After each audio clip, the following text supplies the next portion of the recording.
Voilà. Bienvenue encore sur notre troisième partie de formation, troisième partie de la vidéo.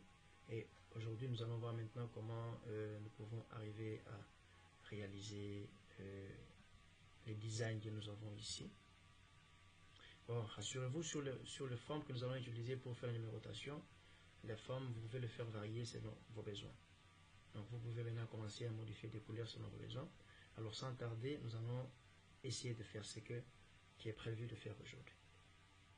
Alors, premièrement, d'abord, j'aurai besoin de mon icône ici. Je dois aller la préparer, chercher là où elle se trouve pour qu'elle soit prête à être utilisée. Je pense qu'elle est quelque part ici, là où je vais mettre vers là. Elle est là. Alors, je vais avoir besoin de ça. Et puis, comme je vous ai dit, les icônes, il faut aller les télécharger. Lorsqu'on est là maintenant, nous voulons faire quelque chose. Ok? Ici, c'est ce qu'on appelle l'environnement masque et diapositive. Vous n'allez pas travailler ici dans le masque et diapositive. Lorsque vous finissez ou vous terminez à ajouter une image dans la masque et diapositive, vous devez fermer le mode masque. Parce que quand on est en mode masque et diapositive, c'est tout simplement venir ajouter des éléments qu'on aura besoin d'utiliser pendant notre présentation.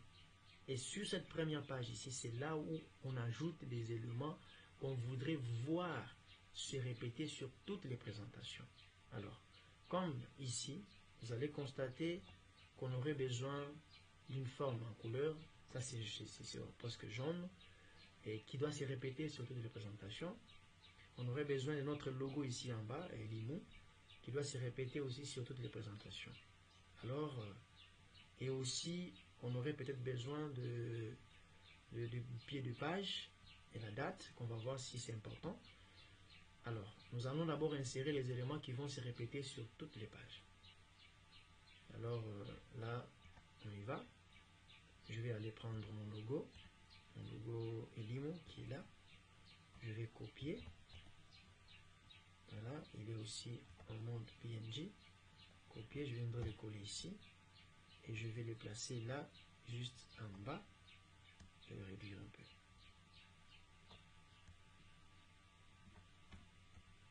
Voilà. Après cela vient la forme qui va porter le numéro.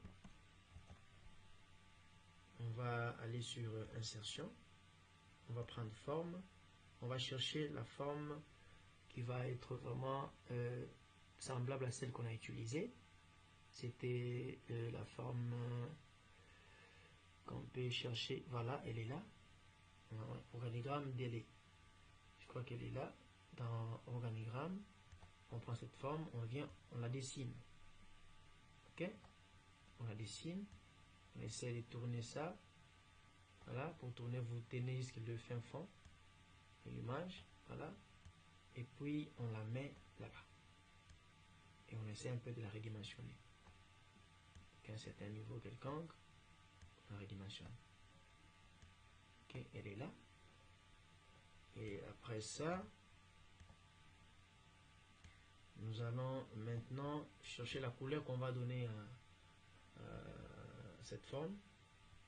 Pour mettre la couleur, vous cliquez sur la forme et vous allez sous l'onglet formant de forme. Vous cliquez dessus. Ici, vous allez définir la couleur que vous souhaitez sur la forme.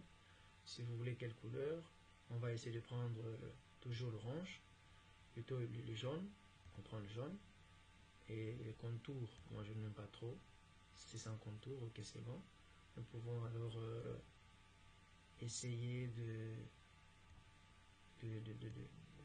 raffiner encore un peu plus avant. Voilà. Ok.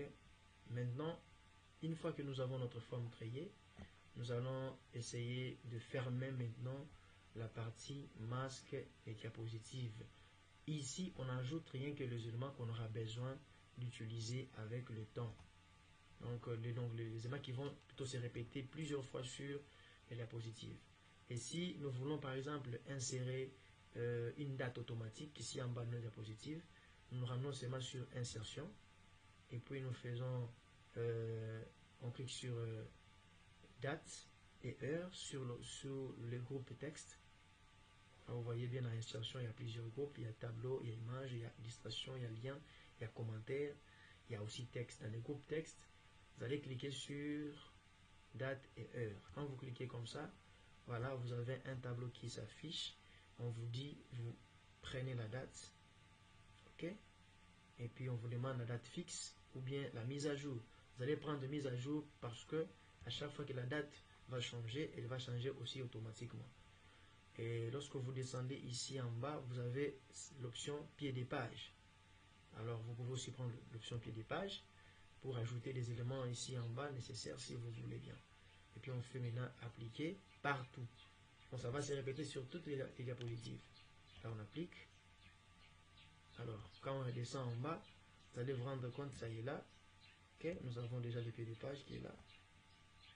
Ok, ça c'est un diapo test.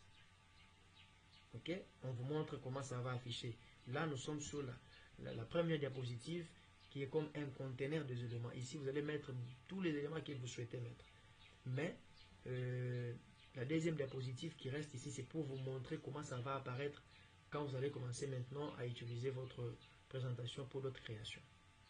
Alors là, nous voyons comment ça va apparaître. Voilà comment ça va sortir. La date sera là. Et le pied des pages sera juste à côté ici. Et je pense maintenant à la prochaine occasion, nous allons voir comment créer, mettre le numéro et le reste, le design se trouvant sur cette diapositive. D'abord, aujourd'hui, on va se limiter sur ces éléments ici que nous venons d'ajouter. Et à la prochaine, on va voir comment ajouter la numérotation jusqu'à ce que nous allons terminer notre présentation.